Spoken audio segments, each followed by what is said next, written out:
আল্লাহ তাআলা কোরআনুল কারীমের মধ্যে বলছেন, আল মালু ওয়াল বানুন জিনাতুল হায়াতিদ দুনিয়া। অর্থ সম্পদ, স্ত্রী, সন্তান দুনিয়ার কিছুক্ষণের সৌন্দর্য। ওয়াল বাকিয়াতুস সালিহাত, আর বাকি স্থায়ী থাকবে শুধুমাত্র নেক আমল। এজন্য খাবার যত উত্তমই হোক তার সমাপ্তি বাথরুম,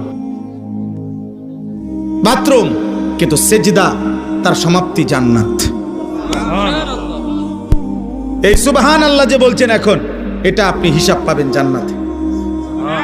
কিন্তু আপনার বাতের থালা এটা বাথরুম, ভাত কতটি খাইছেন দুনিয়া ভোগ।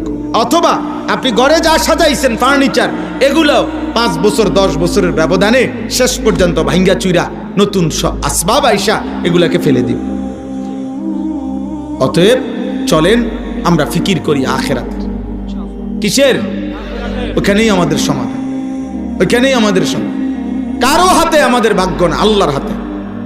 12 তারিখ যারা নির্বাচিত হবে তাদের হাতে এই বাংলার জনগণের ভাগ্য না, বাংলার জনগণের ভাগ্য 12 তারিখও আল্লাহর হাতে, 11 তারিখও আল্লাহর হাতে, 13 তারিখও আল্লাহর হাতে।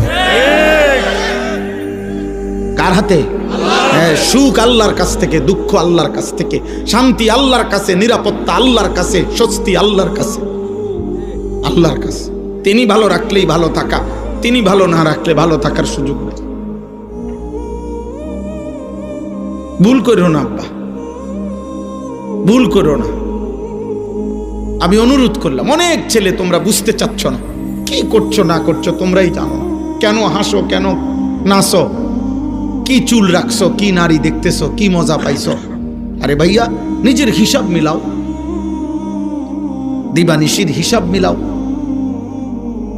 ওই দেখেন, ওই ওরা এখানে দেখেন ফাইজলামি করতেছে, দেখেন এই যে দেখেন, দেখছেন